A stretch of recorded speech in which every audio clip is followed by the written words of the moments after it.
Assalamualaikum warahmatullahi wabarakatuh. Kembali lagi di Dik84 channel. Kali ini saya akan menerangkan di usaha kredit yang saya kuasai adalah kredit harian. Sebenarnya kredit ada beberapa macam sih. Ada harian, ada mingguan, ada bulanan, ada tumblegan. Kalau nggak salah ada juga yarnen, bayar panen. Tapi yang kali ini yang saya bahas adalah kreditan harian. Kalau udah tenarnya namanya si cebu. Kalau tumblegan hampir sama aja dengan bulanan, jadi dipatok 2 bulan atau 1 bulan lunas ya. Biar gak terlalu memakan waktu, saya jelasin dulu di kreditan harian modelan. Kita cek ke video ini, contohnya barang-barang yang akan dibawa, yang tadinya udah belanja di pasar dibawa ke tiap anak, masing-masing anak. Ada yang kebagian 50 potong, 60 potong. Ini contohnya. Ini isinya ada atasan, ada daster, ada gamis, macam-macam lah, ada lepis, pakaian anak-anak, ibu-ibu, bapak-bapak, pokoknya komplit. Bisa juga sih sebenarnya tidak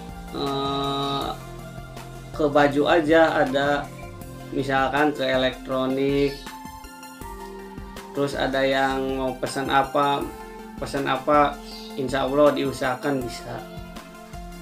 Nah, ini contoh yang lagi pada milih baju. Jadi si ibu kita tawarin baju untuk suaminya atau untuk anaknya atau untuk dianya sendiri ya. Ini oke, kita langsung aja ke lapangan spidot.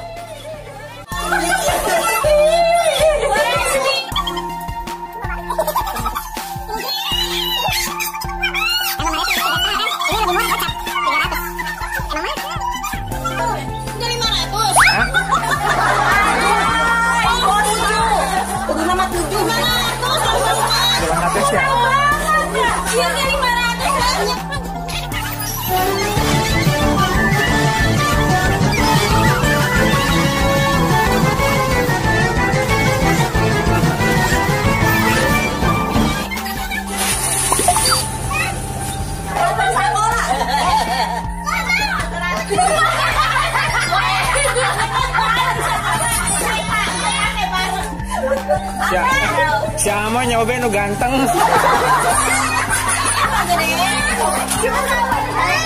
Ya Allah. Tapi ganteng percuma di tanahmu. Iya kepanjangan ya. Saya kasih komel. Pakai. Mandi dong, mandi. Nggak tahu udah ngomongnya mandi apa.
Kalau ayah mau iya, mama kata ditanya. Tadi penjelasan tentang pembagian barang dan cara memasarkannya. Sekarang cara menghitungnya tentang tadi yang dijual, terus hasilnya gimana, kita langsung aja. Oh iya, sebelumnya saya udah bikin konten tentang usaha kreditan dan motivasinya. Itu isinya tentang cara belanja gimana dan motivasi awal sampai terbentuknya kreditan. Kalau ada waktu tengoklah sebentar di judul usaha kreditan. Algos ini kontennya kayak gini nih. Jangan lupa ya subscribe. Nah, sekarang kita langsung aja untuk cara menghitung buku hasil tentang kreditan yang harus disiapkan. Salah satunya ini buku barang. Jadi setiap belanja kita harus mengisinya ke buku ini. Kita kebagian barang berapa. Kalau ini buku tagihan untuk karyawan, kalau ini buku angsuran atau cicilan ke konsumen. Nah, kalau ini saldo, jadi hasil dari sini ke sini dari setiap anak tuh. Dari sini buku omset. Nah, sesudah itu ini mah buku gaji. Jadi setiap anak nanti gajinya ada di sini.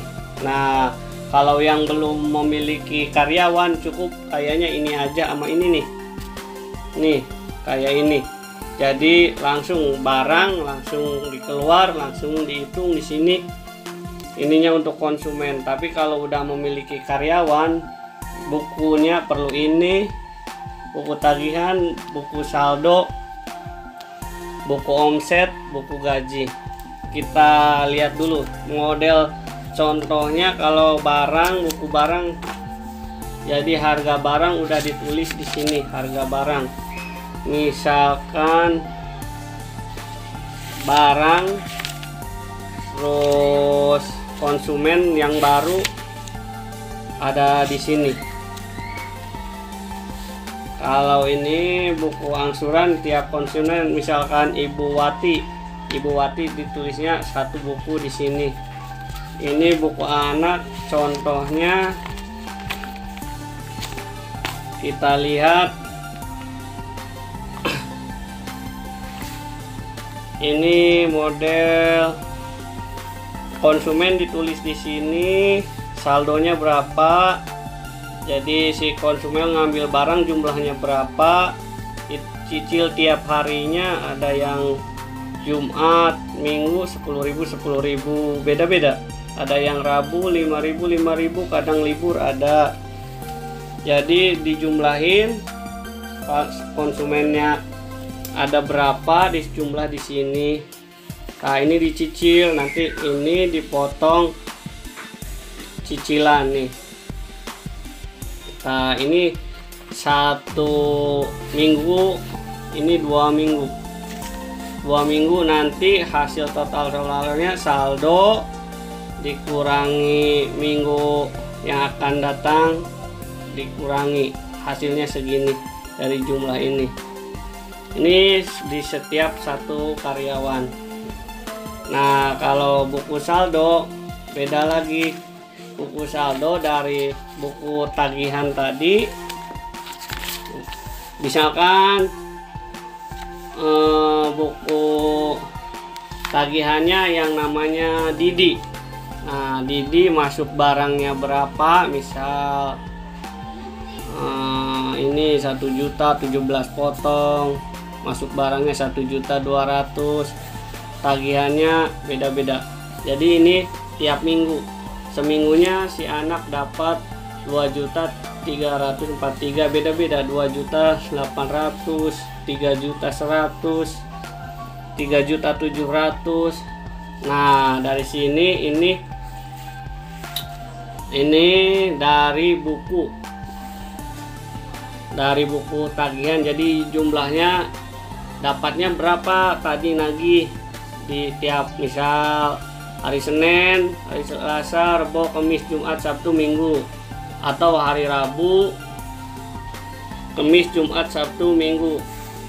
Gimana awal pembukaannya aja. Jadi ini untuk belanja, totalnya berapa. Ini kalau karyawan satu, contohnya ini karyawan satu yang namanya Didi, contoh. Ini buku tagihannya, dari buku tagihannya dia bawa buku barang, buku tagihan. Nah, ini buku konsumen. Nah, dari sini lari ke buku omset. Kita lari ke buku omset. Nah, buku omset misal Didi yang tadi dijumlahin anak tadi. Nah, ini.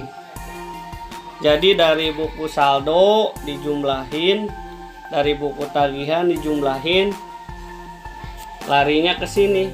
Ini satu minggunya. Contohnya dapat 4 juta,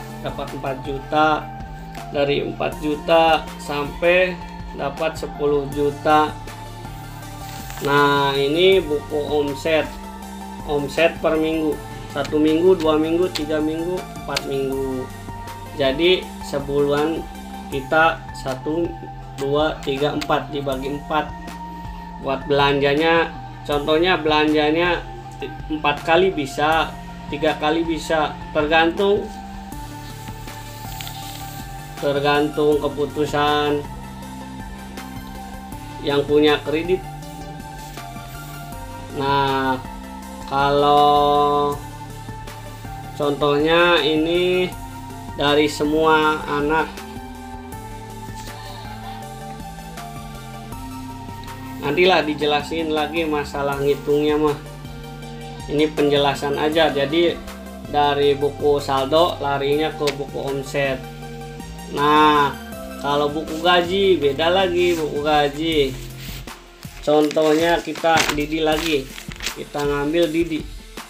Nah, Didi, jadi seminggunya si Didi dapat kadang 300, kadang 300, kadang 270, 300, ya sekitar sebulan tuh bisa ke gaji 1,5 juta, udah bersih. Ini sisa gajinya, ini kasbonnya, dia misal ke dokter, jajan, beli pulsa, nanti dipotong sini. Ini dari buku saldo. Nah, ini buku saldonya. Nah, jadi gaji gimana sih? Kita cari gampang aja. Buku saldo contohnya 2.343.000 dikali 10% aja, jadi 4.300 10%. Kalau 10% kita ngambil gampang aja. Contoh 3 juta ya 310.800. Nah, jadi gaji si anak diambilnya dari sini, dari tiap minggu 1, 2, 3, 4. Jadi seminggunya misal 10%. Nah, ini contohnya dari Didi. Nah, beda lagi kalau punya sendiri. Kalau punya sendiri mah ya bebas. Yang penting ada belanja. Uang belanja, uang operasional harus dibedain. Jadi kalau sendiri mah buku barang sama buku angsuran, udah gitu aja. Tagihan mah nggak usah. Jadi tagihannya langsung aja ke buku barang biar ringkes. Kalau punya sendiri mah, kalau udah punya karyawan ya harus ada buku tagihan, buku omset, buku saldo, dan buku gaji. Jadi gimana sistemnya juga sih, sistem manajemen setiap kreditan itu beda-beda, tapi yang saya kuasai cuma yang ini gitu. Semoga bermanfaat bagi yang mau belajar di masa pembukuannya. Gimana, udah ngerti belum? Kayaknya belum deh. Masalahnya saya juga hampir 2 bulan kayaknya belajar pembukuan ini. Emang sekilas mah gampang, cuman dari segi kalkulasi keuangannya itu yang sulit tuh. Kalau modelan ngitung ke bawah, ke kiri, ke kanan, ke atas mah gampang. Masalah itu mah cuman kalkulasi uang untuk belanja, untuk operasional, OPRS lah istilahnya. Lain-lain itu sulit. Tapi sulit apapun itu, kalau kita berusaha insya Allah berhasil. Amin amin.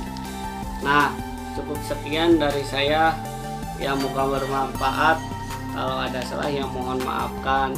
Nanti untuk cara ngitungnya lebih jelasnya di next konten tentang pembukuan kreditan. Ini karena durasi tidak memadai, jadi cukup di sini penjelasan tentang kreditan untuk sementara. Wassalamualaikum warahmatullahi wabarakatuh. Jangan lupa ya subscribe.